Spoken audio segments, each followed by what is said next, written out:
Hello. कैसे हैं आप सभी? आशा करते हैं आप सभी स्वस्थ होंगे। तो चलिए आज 10 क्वेश्चन एनालिसिस करते हैं यूपीएससी के किसी भी एक रैंडम टेस्ट सीरीज का। तो इसमें पहला क्वेश्चन है कि इलेक्शन कमीशन ऑफ इंडिया के रिगार्डिंग 3 स्टेटमेंट दिया हुआ है। उस स्टेटमेंट को हमें चेक करना है कि वो करेक्ट है या करेक्ट नहीं है। ये रहा पहला स्टेटमेंट। कह रहा है कि the condition of service and tenure, उनके सर्विस और टेन्योर का कौन डिसाइड करता है? Central government. ये बिल्कुल गलत स्टेटमेंट है। प्रेसिडेंट ऑफ इंडिया उनके टेन्योर ऑफ ऑफिस को और सर्विस को डिसाइड करते हैं। दूसरा है it conducts the election to parliament. ये तो ठीक बात है। पंचायत, ये गलत बात है। And office of vice president. देखिए जी, पंचायत के लिए तो स्टेट इलेक्शन कमीशन होता है। ऑफिस ऑफ वाइस प्रेसिडेंट ठीक है, प्रेसिडेंट ठीक है, एंड स्टेट लेजिस्लेचर्स के लिए, जैसे कि कहीं पे है लेजिस्लेटिव असेंबली, तो उसका भी इलेक्शन हमारा इलेक्शन कमीशन कराता है। अब तीसरा स्टेटमेंट कह रहा है कि representation of people's act 1951 fixes the term of members of election commission. ऐसा कहीं पे भी नहीं है रिप्रेजेंटेशन ऑफ पीपल एक्ट 1951 में। तो ये होगा it does not fixes the term of members of election commission. तो ये भी स्टेटमेंट हमारा गलत हो गया। इसमें पंचायत दे दिया तो ये भी गलत हो गया, और इसमें सेंट्रल गवर्नमेंट दे दिया तो ये भी गलत हो गया। तो आंसर हो जाएगा हमारा डी। दूसरा क्वेश्चन देखते हैं।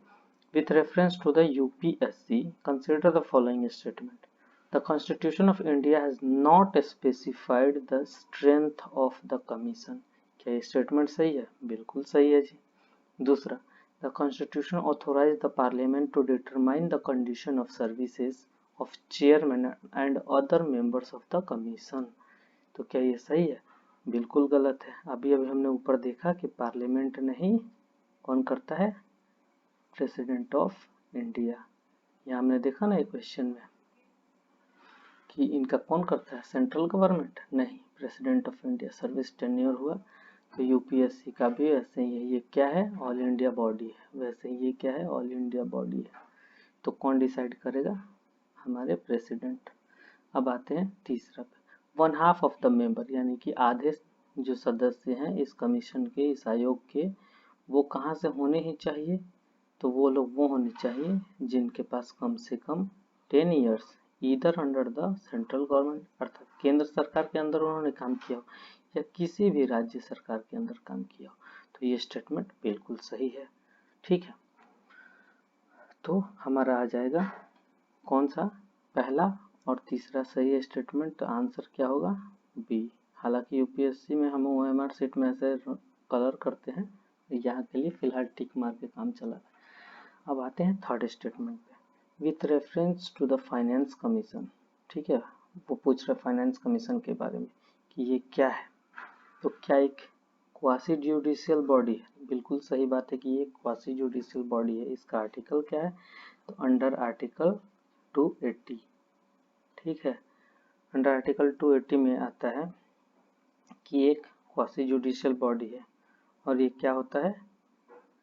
मतलब इसको प्रेसिडेंट ऑफ इंडिया हर 5 साल पर या उससे पहले टाइम पर, अगर उनको लगता है कि ये ज़रूरी है, तो उसको कॉन्स्टिट्यूट करते हैं। दूसरा कह रहा है कि the constitution authorise the parliament to determine the qualification of member of the commission and the manner in which they should be selected. बिल्कुल सही बात है। ठीक है, थर्ड आता है, कहता है कि 15th finance commission shall also examine whether a separate mechanism for funding of defence, है ना, and internal security ought to be set up. सही है, बिल्कुल सही है। एंड तो हमारे पास 3 स्टेटमेंट है, तीनों सही हो गए। तो हमारा आंसर क्या हो जाना चाहिए? जल्दी से बताइए क्या होना चाहिए आंसर। जब तीनों सही होगा तो यहाँ देखेंगे ऑप्शन में 1 2 3 दिया हुआ है, तो ये तीनों सही हो गया। ठीक है, अभी ये न्यूज़ में था क्योंकि हमारे यूनियन कैबिनेट जो चेयर किए हैं हमारे प्राइम मिनिस्टर नरेंद्र मोदी, उन्होंने अप्रूव किया amendment to enable 15th Finance Commission to address serious concern regarding the allocation of adequate, secure and lapsable funds for defence and internal security of India. ठीक है, तो ये बात आप ध्यान रखिएगा। चौथा में आते हैं, a service voter may appoint any person irrespective of his residency and his or her proxy to give vote on his or her behalf and in his or her name at the polling station। क्या ये सही बात है? जल्दी बताइए। नहीं, गलत बात है। दूसरा स्टेटमेंट देखते हैं, the facility of service voter is available only to the wife of a male service voter and is not available to the husband of a female service voter। क्या ये सही है? बिल्कुल सही है। क्या होता है इसमें कि द प्रॉक्सी सेल, मतलब अगर इसकी बात करें हम, इस स्टेटमेंट की ये क्यों गलत है, इस स्टेटमेंट का को अगर हम डिस्क्राइब करें तो क्या कहेंगे कि the proxy shall have to be ordinary resident of that constituency. ठीक है, ऑर्डिनरी रेजिडेंस होना चाहिए।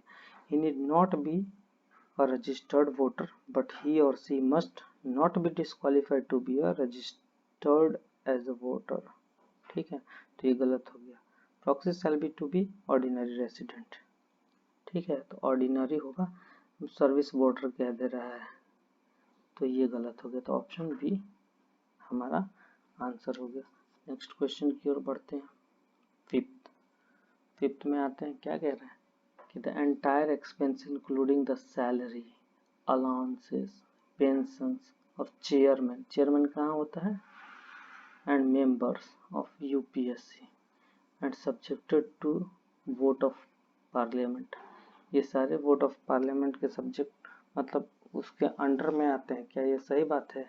पार्लियामेंट में डिसाइड होगा तभी उनको सैलरी, अलाउंसेस, पेंशंस वगैरह मिलेंगे। जल्दी बताइए। बिल्कुल नहीं, ये गलत बात है, ऐसा कुछ नहीं होता। क्यों? यहाँ UPSC are not subjected to vote of parliament. ठीक है, क्यों जी? Because they are charged upon consolidated fund of India. Parliament, because they are charged upon consolidated fund of India। अब आते हैं दूसरे स्टेटमेंट की ओर। दूसरा स्टेटमेंट कहता है the condition of service of chairman or a member can not be valid to his disadvantage after his appointment. क्या ये बात सही है? ये स्टेटमेंट थोड़ा अटपटा लग रहा है। The conditions of service of the chairman or a member can not be valid of his disadvantage after his appointment. ठीक है, बिल्कुल सही बात है। आप उसका अपॉइंटमेंट के बाद उसके कंडीशन को, सर्विस के कंडीशन को या किसी भी सदस्य को, चाहे वो चेयरमैन हो, कैन नॉट बी वैलिड, विभिन्न प्रकार का नहीं हो सकता, तो ये सही है। The jurisdiction of UPSC can be extended by the parliament. क्या ये सही है? बिल्कुल सही है, पार्लियामेंट के द्वारा उसके ज्यूरिसडिक्शन को बढ़ाया जा सकता है। तो हमें दो स्टेटमेंट मिला, 2 और 3 जो सही है। तो हम यहाँ ऑप्शन में देखेंगे 2 और 3 सही है। फिर आते हैं 6 नंबर क्वेश्चन पे। फाइनेंस कमीशन की बात करते हैं। जहाँ फाइनेंस कमीशन है वहाँ ये कॉन्स्टिट्यूशन में मेंशन है अंडर आर्टिकल 280। क्या कहता है finance commission? The recommendation made by the finance commission are binding on the government. क्या बाइंडिंग होता है? क्या नहीं होता है। They are only advisory in nature।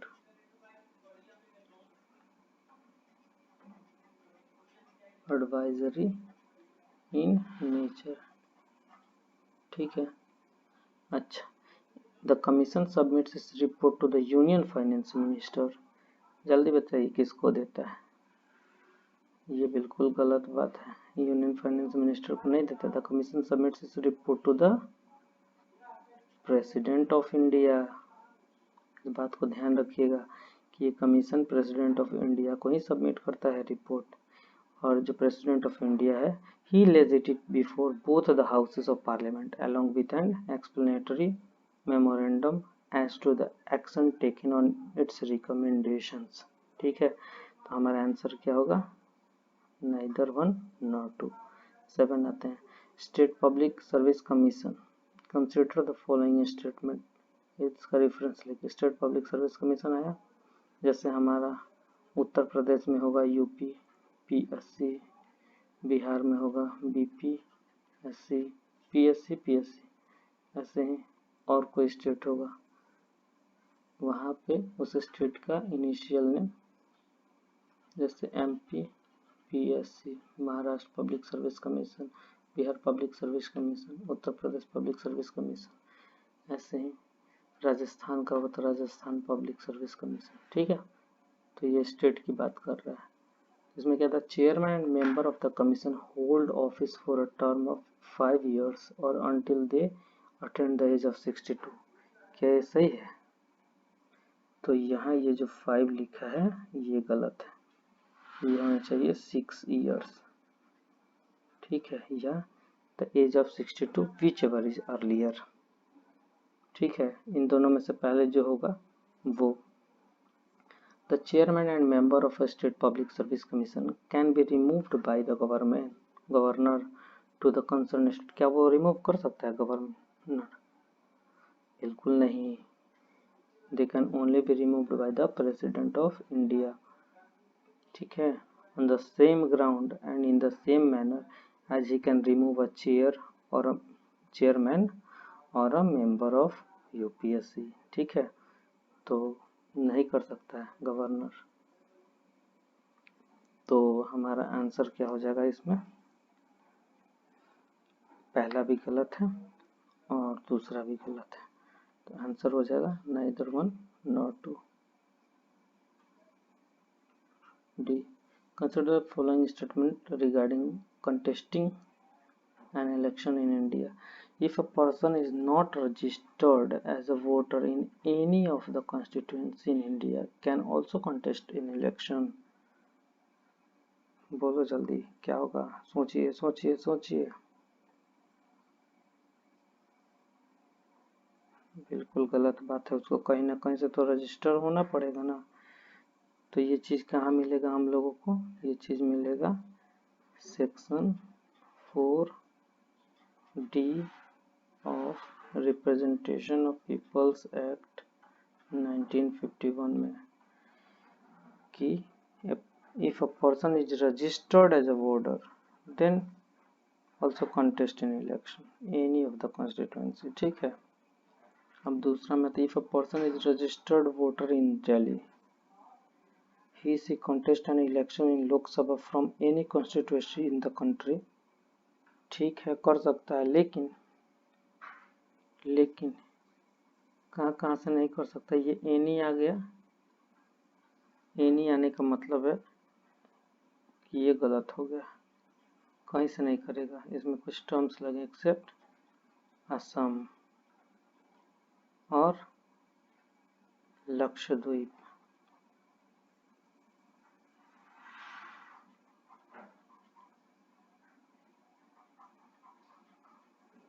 And Sikkim.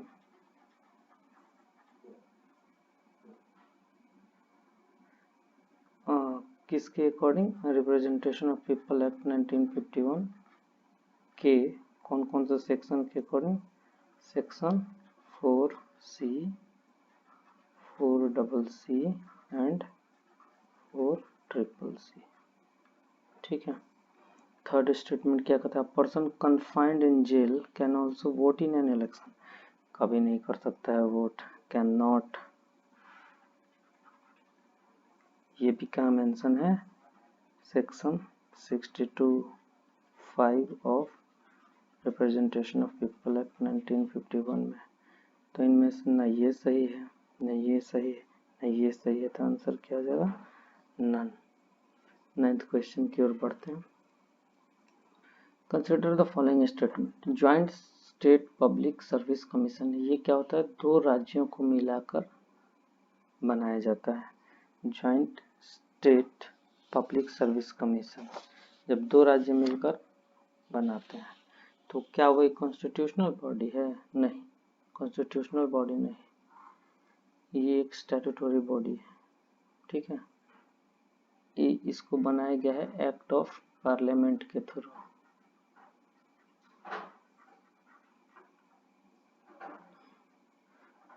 तो ये एक स्टैट्यूटरी बॉडी है क्योंकि एक्ट से बना, अगर कॉन्स्टिट्यूशन में मेंशन रहता तो कॉन्स्टिट्यूशनल बॉडी होता। फिर कहता है कि joint public service commission was provided by the government of India act 1919।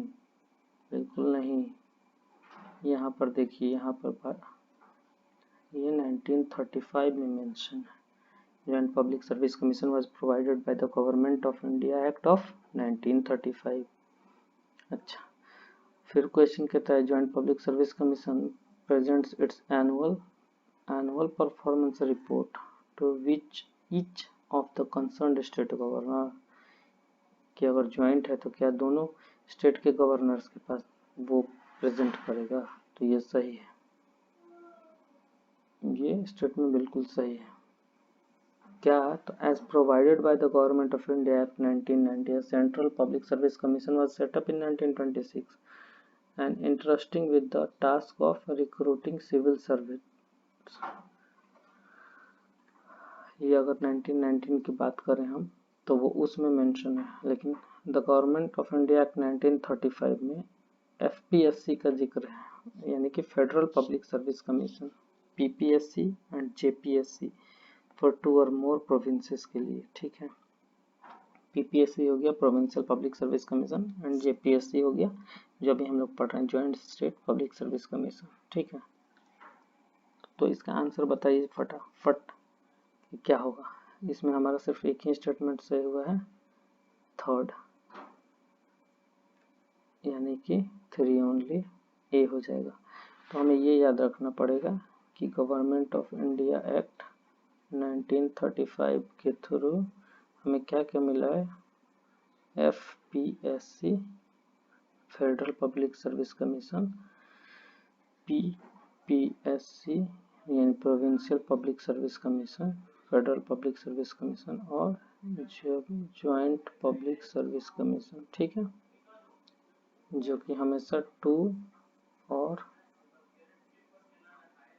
More province के लिए बनाया जाता। अब आते हैं 10th क्वेश्चन पे।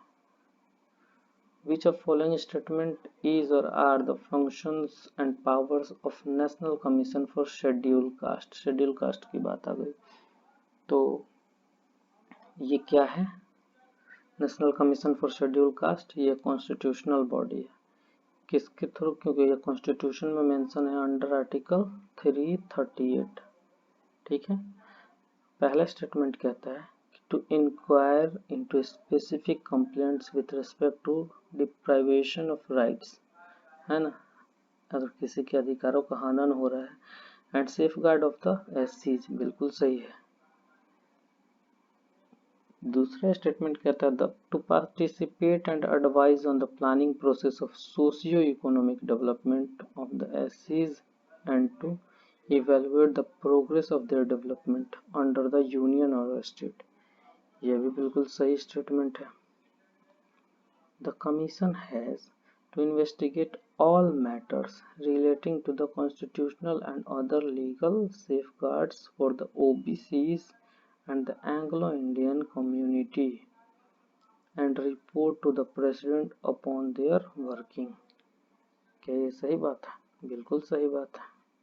क्लॉज 10 ऑफ आर्टिकल 338 कहता है, क्लॉज 10 ऑफ आर्टिकल 338 ये बात कहता है। तो तीनों स्टेटमेंट सही है, यानी 1, 2 और 3 हमारा आंसर हो गया। एक और क्वेश्चन डिस्कस करेंगे 11th। Which of the following is are the function of national human rights commission. NHRC के बारे में बहुत सारे न्यूज में आता रहता है।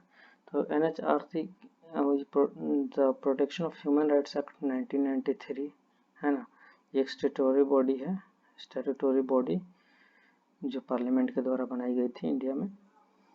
तो इसमें पहला स्टेटमेंट है to visit jails and detention place to study the living condition and inmates and make recommendation thereon। ठीक है, to review the factors including acts of terrorism that inhibit the enjoyment of human rights and recommend remedial measures, ये भी सही है। to inquire into any violation of human rights or negligence in the prevention of such violation by a public servant, however only on a petition presented to it or an order of a code but not suo motu. Suo motu का मतलब होता है अपने आप, यहाँ only आ गया, यहाँ पर अगर ईदर होता, either on a petition presented to it or on an order of a court but not, कह रहा but not suo motto, but also अपने आप भी कर सकता है, ऑल्सो सुओ मोटो, ठीक है। तो ये स्टेटमेंट हमारा हो गया गलत। To study treaties and other international instruments on human rights and make recommendation for their effective implementation, ये सही है। तो हमारा 3 गलत हो गया। तो इसमें देखते हैं ये 3 है तो ये कट गया, ये कट गया, ये कट गया, तो हमारा आंसर ऑटोमेटिक हो गया ये। अगर हमें चौथा नहीं भी पता है, हमें ये पता चल गया कि 3 है, क्यों? क्योंकि इसमें कई ओनली लगा हुआ है और अपने आप नहीं कर सकता है। तो कई बार न्यूज़ में आता है कि उसने अपने से स्टेप लिया है, तो हम देख लेंगे कि इसमें भी 3 है और ये गलत है, इसमें भी 3 है, ये गलत है, इसमें भी 3 है, गलत है। तो आंसर हमारा हो जाएगा सी। चलिए कमेंट सेक्शन में बताइए कि कैसा लगा वीडियो। अगर इसको कंटिन्यू करना चाहते हैं तो जल्दी जल्दी बताइए। Thank you.